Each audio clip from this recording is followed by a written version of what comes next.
Hi everyone, we're going to get started soon.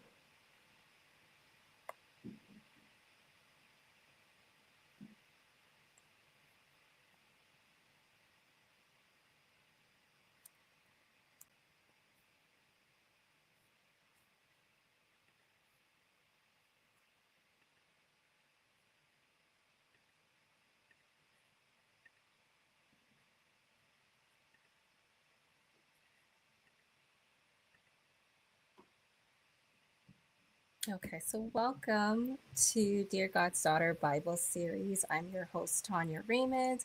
I'm a little bit under the weather, but we're just going to keep pushing and get this started. I wanted to show up for you today and just talk about confusion. So today's episode is God is not the author of your confusion. Okay, so we're going to find out what confusion means, the source of confusion, what God says about it. And I'm going to be sharing my testimony in a toxic relationship, how confusion showed up for me.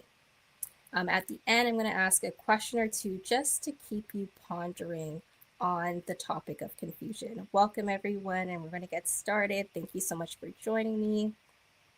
So, I want to know, or even ask yourself, did you ever feel after you got out of a toxic or unhealthy relationship that you felt like the entire relationship was fake, that it just wasn't real? Have you ever been hard on yourself for believing the lies that you were told?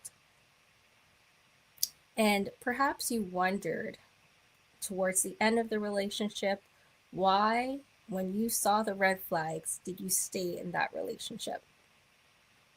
So if that's you, and if that's your experience, more than likely, confusion entered into your mind and entered into your heart.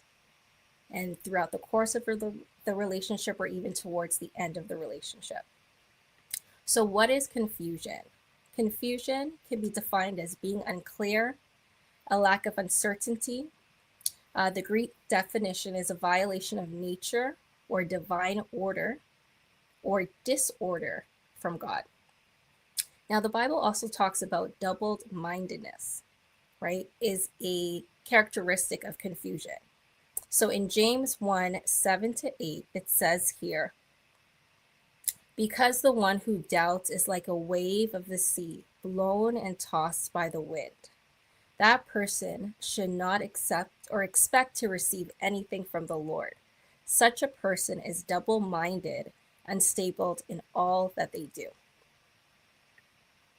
So, what is the cause of confusion? What could be one source of confusion? For me, in my relationship, it was idolatry. Now, what is idolatry? Idolatry, in the simplest term, is anything or anyone you put above God. Anything or anyone that you love more than God. So, throughout the Bible, God heavily deals with idolatry, especially with his people. You can see that in the Ten Commandments in Exodus 23:6. Thou shalt have no other gods before me. I'm reading from the King James Version.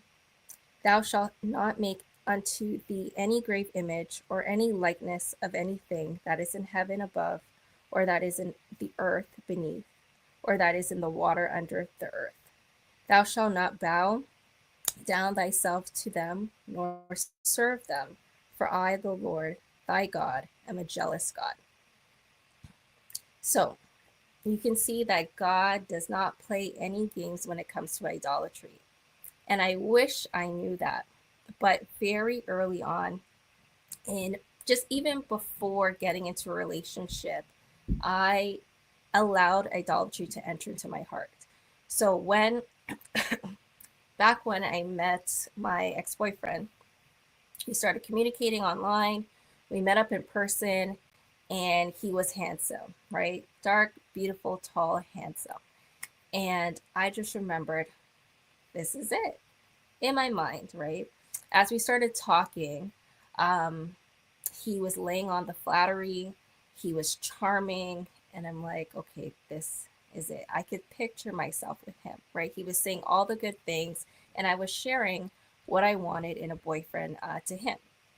And throughout the course of our conversations, the next few conversations that we had, he became this image that I had in my heart. Now, this image of what I wanted in a boyfriend was an image not by God. I wasn't seeking him. This was an image that I created just based off of my own likes and dislikes, based off of culture, based off of society. So I had this image of what I wanted my boyfriend and potential husband to be even before I met my ex at that time. And then as we were talking, he morphed into this image and he actually became my God, right? So I was worshiping him. I fell in love with him very quickly. My emotions were tied to him. He was making me happy. He was making me feel wanted. He was making me feel needed. We were texting all the time, communicating all the time. So my thoughts were wrapped around him. I was not talking to God about him at all.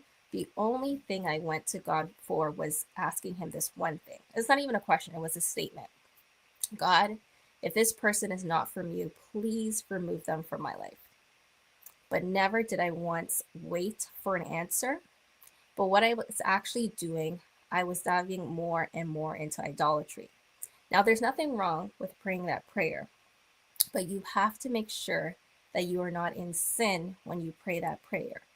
And you have to make sure you're not in idolatry when you pray that prayer. And the reason being, because God can actually give you up to your heart's desires, right? He will give you up to the image that you have in your mind. And if you have replaced God with another God, lowercase g, he will give you up to that God. And we can see it in his word. So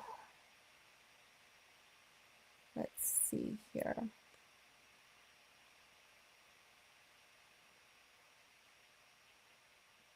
In Romans 1 and 21,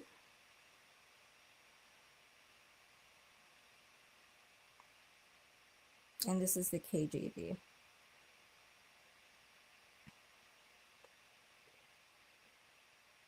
This is Paul writing.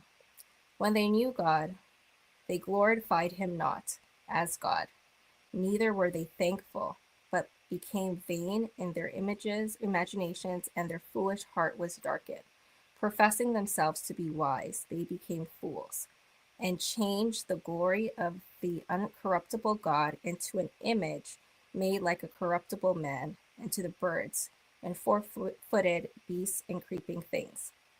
Wherefore God also gave them up to the uncleanness through the lusts of their own hearts, to dishonor their own bodies between themselves, who changed the truth of God into a lie, and worshipped and served the creature more than the Creator, who is blessed forever. So I was given up into this false image of God. And God allowed it to happen because I was in idolatry and I was in sin. So that prayer, asking God to remove my ex, this person at the time that I really liked, did not work because I was in sin. So we have to be very careful when we pray what we're doing. Are we entertaining sin, or is our prayer coming from a pure place? So because my heart was given up to my ex, therefore I opened the door for confusion to happen. And in the Bible, it states here that confusion is part of idolatry, right? When there's idolatry, there is the door for confusion and it will come in. So let's see here. Isaiah 45. See, they are false. Their deeds amount to nothing. Their images are but by wind and confusion, right? So the image, this false God, already comes with wind and confusion. It is a guarantee. So I opened myself to this. So no wonder I was confused when this perfect image started to shed, and what my boyfriend was telling me did not match his actions.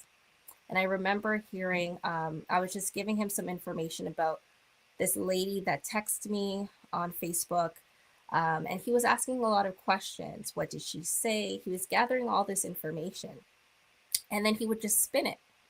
She was warning me about him, and he spanned the entire thing, indicating that she is just a scorned woman. And I believed him. Why? Because I was in idolatry. I was worshiping him. I could not see any fault, and I believed what he said. Another example of idolatry was when I would people please, right? Whatever he wanted, I would drop whatever I was doing to please him. So he asked a lot of times for money, and I would give it to him. Loans, big or small, I would give it to him. Why? Because I wanted to please him. I didn't want to disrupt the relationship. Again, in terms of emotions, when he was happy, I was happy. When he was down, I was down. And I was trying to figure it out. I was always walking on eggshells, making sure that I wasn't getting him angry, making sure that the relationship would stay as strong as possible. So you can see my relationship was false. It wasn't based on the one and true living God, and it was based on a false God. So at the end of the relationship, when he said, "It is over and I don't want to talk to you, I want nothing to do with you," I was so confused. I wanted to know what I did wrong. And because he wouldn't give me a conversation, he wouldn't give me a peace of mind or closure, I just didn't know what to do. And I went to God and I asked him, "God, why is this happening? I I am so double-minded. I want to be with him. I know he hurt me, but it just didn't make sense." And again, I had to submit my emotions. I had to submit my heart to God in order for him to restore it. So I want to ask you, if you were in a state of confusion, or even if you are in a state of confusion right now in that relationship, I want to ask you, have you opened the door to idolatry? Is idolatry your source of the confusion that you are experiencing? Now, just like the Bible, with God dealing with his people, they were heavily into idolatry, but each time God forgave them, right? All it takes is for you to repent and for your heart to be restored unto God. Submit your heart, your mind, your will, and your emotions back to God, and watch the spirit of confusion slowly dissipate.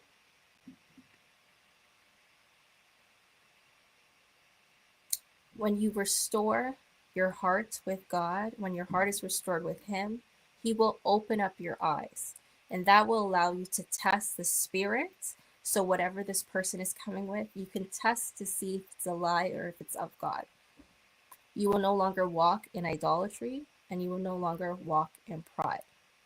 So if you, like me, over 10 years ago, that fell into idolatry, it is not too late. God is willing to restore your heart right now. Now, we're going to go into part 2 of other sources of confusion and what steps that you can take today in order to eliminate confusion, in order to test the spirit that comes into the relationship, and what God expects when you're in a state of confusion, right? He wants you to go to him. He wants you to submit your heart to him so you can hear him, so he can direct your path. So we'll do part 2 next week, but I just wanted to stop by really quickly and give you this nugget. Idolatry is a source of confusion. Hope you have a great night.